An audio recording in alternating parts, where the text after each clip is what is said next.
Hello, and a very warm welcome back to the Gimme a Whole Year Wrestling Podcast. My name is Ant, and this is... Float like a butterfly, sting like a bee. Who's next to Ant? It's me, Ollie. Wow, you actually remembered it as well, man. After a Muhammad Ali reference in one of the latest episodes. Yeah. We are catching up on NXT UK. We are bashing through these episodes, trying to get them all out as quickly as possible.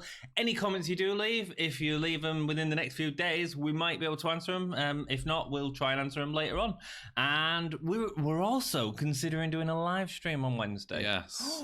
Ooh, just as like a little celebration that we're back and together. So if you can join us for that, it'll be probably a little bit after the episode has aired. I'd probably say half an hour after it's aired. Gives us enough time to set up and for me to be annoying and pause the episode every so often to make notes. NXT episode 27 in Blackpool. The episode starts out with an attack from Devlin to Banks, building up for this week's main event. Feels like prior to Blackpool, the story wasn't really there, but after Blackpool, it feels like it's all coming together. The video package was really nice. We got a nice recap of what's going on, and now we feel like we've actually got a reason for them to be fighting rather than, oh, you don't like your country.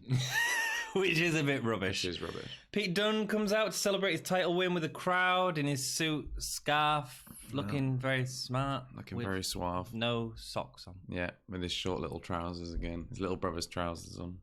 I hate it, man. I hate it. Wear some socks, damn it. Yeah, clearly left them on the ironing board. Dunn says, Blackpool, we made history. It started 2 years ago at the first tournament, and one thing that hasn't changed since he won it at Takeover Chicago, I think he said it was. Yeah. Since then, one thing that hasn't changed. Amazing. He is still the champion, and he is, and it's a really seriously long run at the minute, and it can go further, definite. It definitely can. I like that about Pete Dunne, though. His promo is nice, to the point. Doesn't go off ambling loads, doesn't over embellish, he just gets to the point. Knocks it out good. the park. Like you talk too much. Yeah, you talk too much. Gallus comes out with Mark Coffey and a mic. Gallus, look interesting. Tell us a little bit about Wolfgang. Wolfgang's shirt, man. It was a strange one. I couldn't figure it out. I was like, I get that they're all trying to look like Indian hip and hipstery, and I just realised what shirt I'm wearing. His Bray Wyatt faux shirt. My Bray Wyatt shirt. They're all trying to look like me, basically. So I don't know. I didn't get Wolfgang's shirt though. I think it was like too Dead hilarious. Fish or something. Yeah, it really didn't suit Wolfgang. No. I think 20 sizes too small for him. Yeah, I think he should come out in like Viking gear or something. Do you know what I mean? Like he should look like some kind of. I quite like the biker jacket worked for me. That was fine. Yeah, maybe they're all trying to stand out, I guess. And Toy Story shirt. I feel like all of NXT UK are kind of dressing up a bit recently. I think. Yeah, but I don't think they're getting it right, man. I mean, like our American brothers will be watching it and thinking, "Oh, this is how smart British people look," and it's not. No, we mostly look like we wear socks like this or like that. But we all have beards, even the women. Beards, yeah. Rock and roll. He says Matt Coffey's got the mic. He says Joe Coffey's got the mic. Sorry, and he says this is still his kingdom, and he has new strategies to get the title. Joe Coffey talks too much. He does. Yeah, he goes on a bit too much. Still the Iron King, even though he got his backside handed to him. Yeah. He better not get used to having the belt around his waist, because soon it'll be around his waist. Anyone else can get to the back of the line. The crowd, they were chanting "You fell down," weren't they? They were. It was chanting? No, I think it was "You tapped out." Oh, I thought it was "You fell down." It could have been, but I'm sure it sounded like "You tapped out." Okay, maybe so.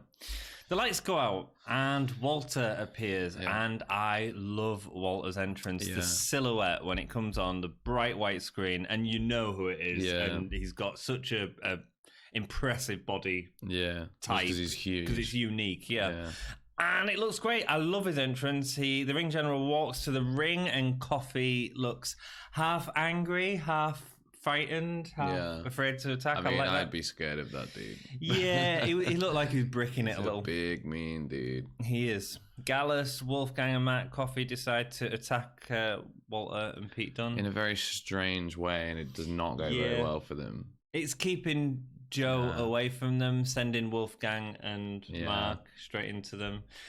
and they both get immediately demolished. Yeah. Fine. Seemed like a very bad idea. And then in a big boot and some crack like fingers. A massive deal, doesn't it? It does, yeah. It's great. The crowd is singing and loving it. Yeah. I wonder what we'll get into it when we get into it. Yeah. Walter's eyes are on the title, though. Yes. Instead of Pete Dunne, which is interesting, building up that storyline. Yeah. Love it. Can't wait to see them both got it. I think when they do, and hopefully it is a slow build, when they do, it's going to be an epic encounter, I think. I'm looking forward to that.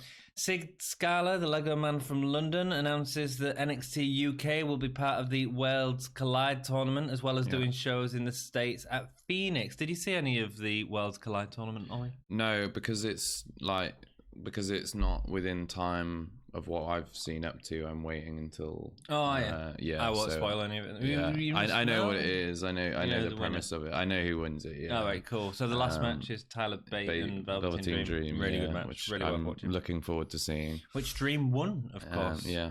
Gibson and Drake come in, which is fine actually. I don't mind that being away from. I would have preferred Dream to win it than for Bate to have won it. I think Bate needs it. No, and what title would Bate have gone for in this against Pete Dunne? I don't think. No, we need a bigger build. Yeah. Gibson and Drake come in, and Sid Scala is all over them like a fat kid on a family-sized pack of M&Ms. He wants to talk to them about the recent win, and he wants them to talk to the press.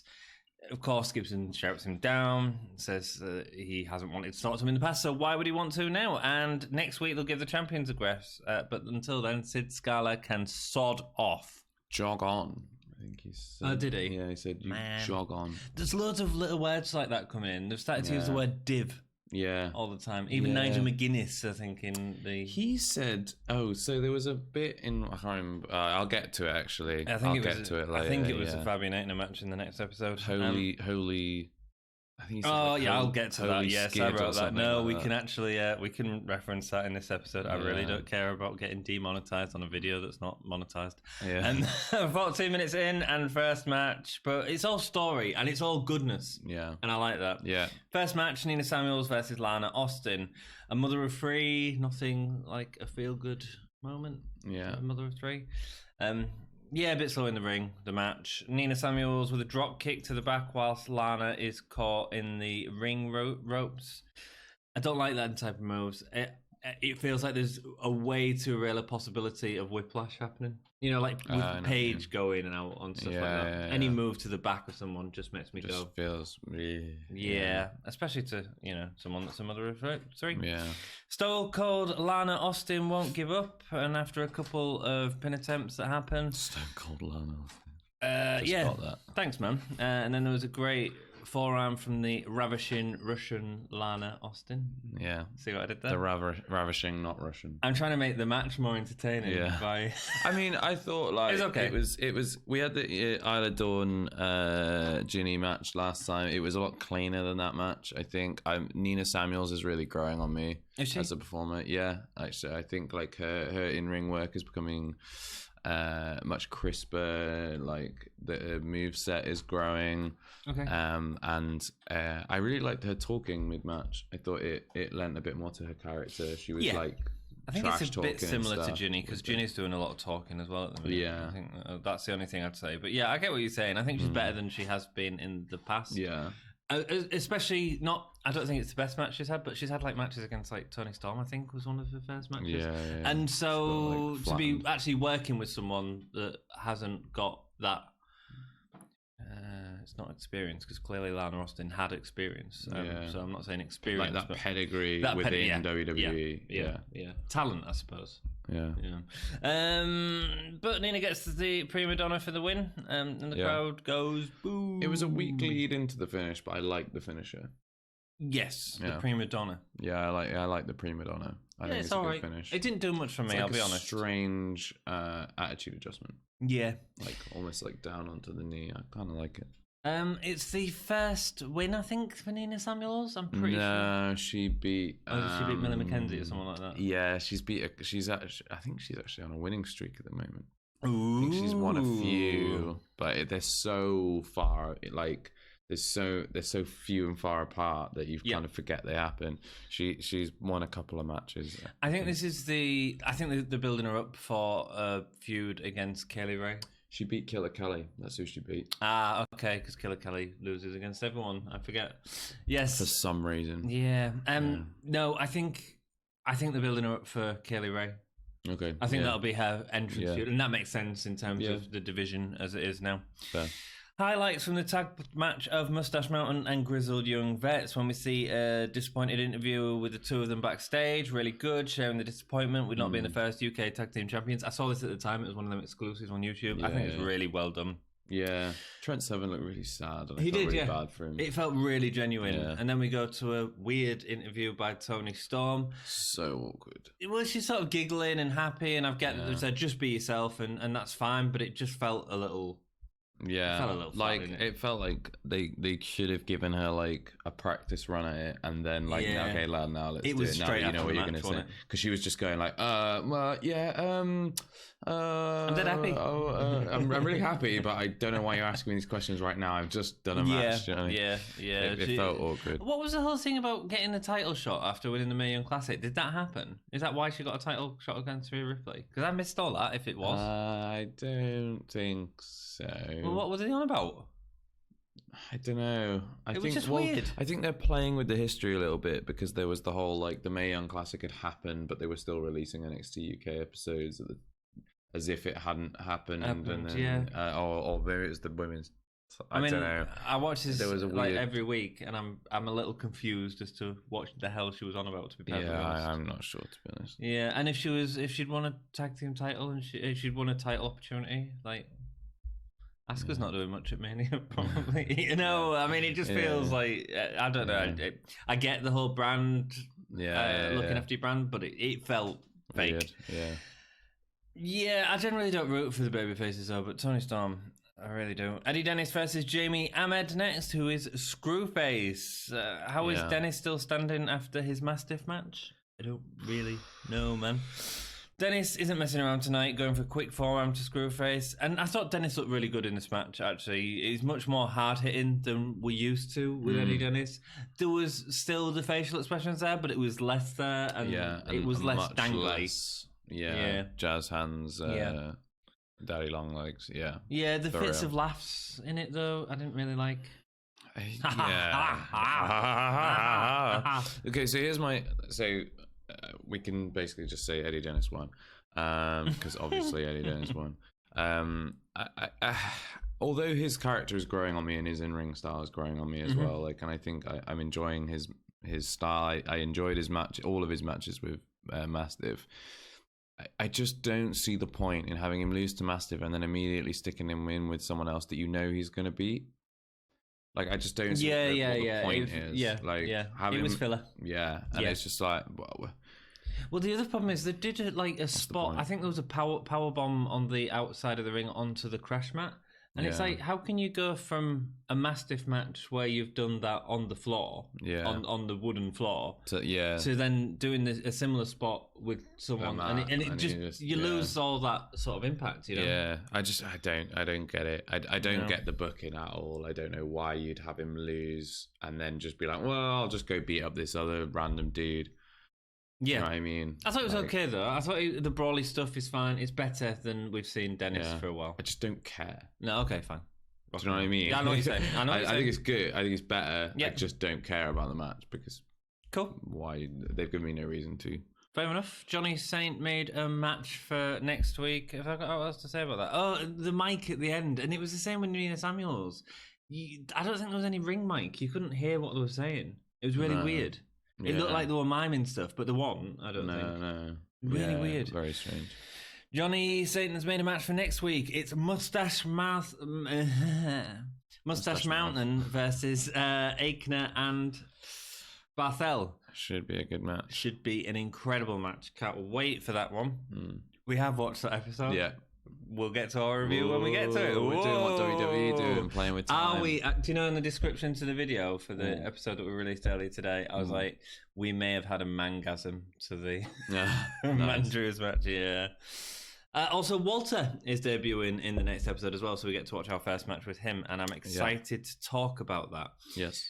Jordan Devlin versus Travis Banks is the last match on the card. Banks doesn't wait for the announcement of his name, run into the ring with a flurry on Devlin for the start of the match to end up fighting in the front row, including Devlin sitting on someone's knee after a punch. Yeah, Lucky I noticed man. that. Lucky man. Yeah. What would you have done?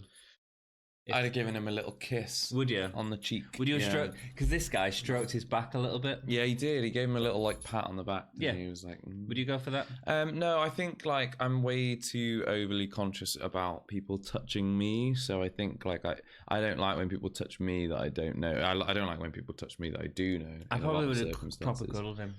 I just would have been like, I'm way too British for that. I just would be incredibly uncomfortable and overly polite. I'd probably apologise to him. He'd sit on me and I'd go, sorry for being here in this seat that you're now sitting on me in.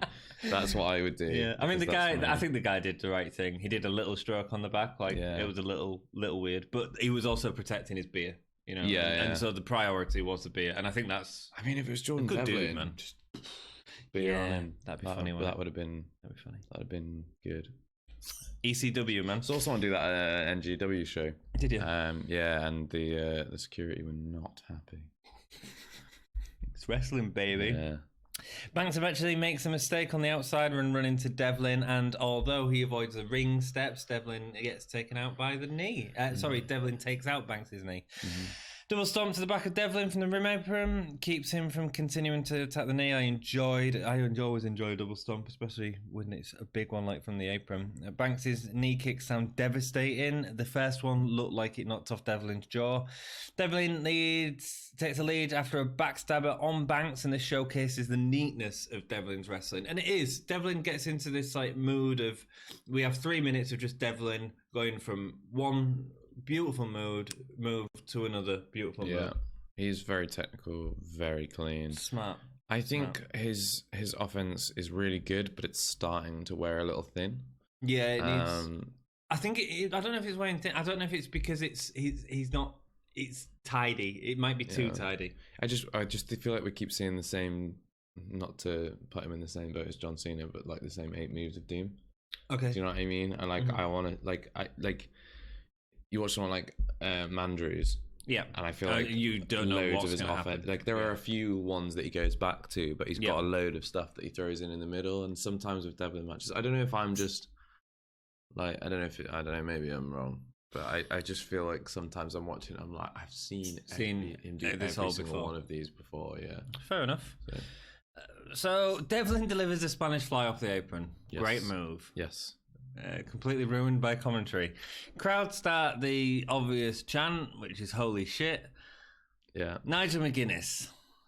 Holy chip indeed. Holy chip indeed.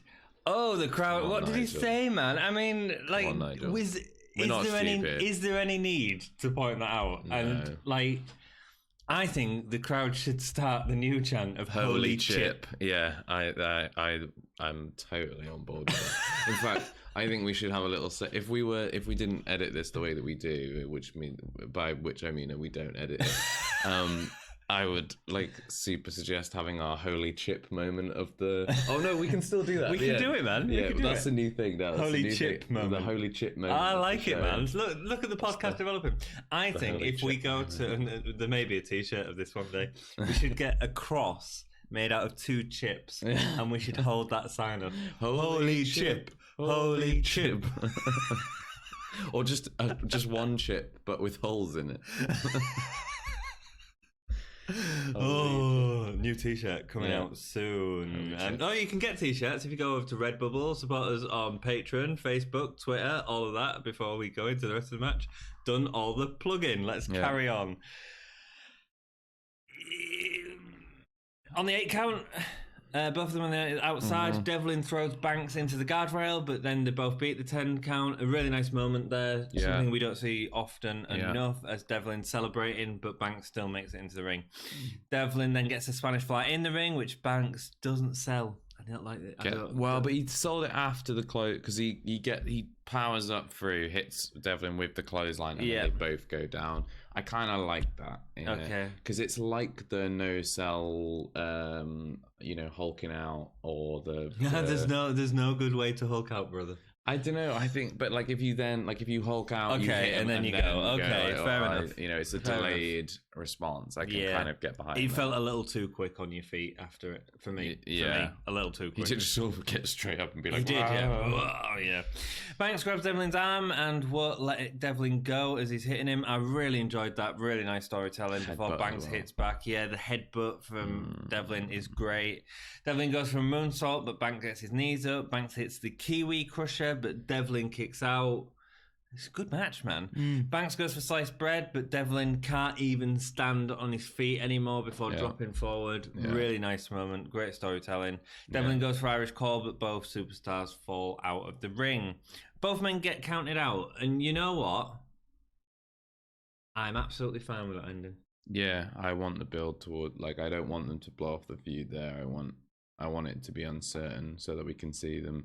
I think that because we keep getting these count outs and stuff, I think we're gonna get either a last man standing anywhere. Match that'd be great. That'd be great. A last man standing match. That would be really sick. Give him an hour, man. Give him a full episode just to go at it. That would be great. A full hour episode Iron Man match. Them two. Yeah. Fine. Because it was a really good match, and I'm happy with that ending. I want to see more of it, and I didn't want it to finish there. No. And they'd already teased the double count out beforehand. Yeah, exactly. So it was great storytelling as well. Yeah. I thought it was because we haven't seen it as well. More. Absolutely, and I want more, and you want more of us. So if you hit that subscribe button, press the ring bell down below. Ding ding ding ding ding ding. We'll notify you with the latest episodes coming out. Hit us up on Facebook and Twitter. Hope you've enjoyed the episode. Let us know what you think. Hopefully, there's not too much content for the 4 people who are probably going to watch this that care about an episode 6 weeks ago. So we need a star rating and a match of the A star rating. I thought the last match was great. I'm gonna give it 1 3/4. 2 overall. stars from me overall. Okay, yeah, fair enough.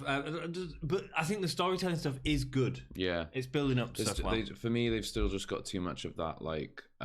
Here's a match for a match's sake. Yes. Which, there Nina is. Samuels versus Alan Austin, and also Eddie Dennis versus. But hopefully that's building up at least Nina Samuels and Eddie Dennis a little bit. Maybe. Who cares? Who cares? Do you know what I mean? Oh yeah, they're not headlining takeover, are they? No, exactly. Walter debuts next week. That's cool. Yes. In terms of best performer, Travis Banks. I was really pleasantly surprised because we haven't seen a really good match from him yet on NXT UK.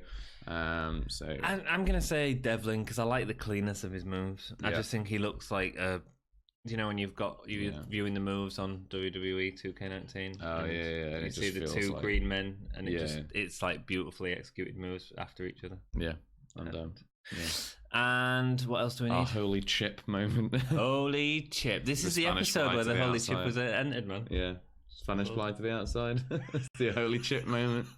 Thank you so much for joining us. Let us know what you think and keep it most emphatically.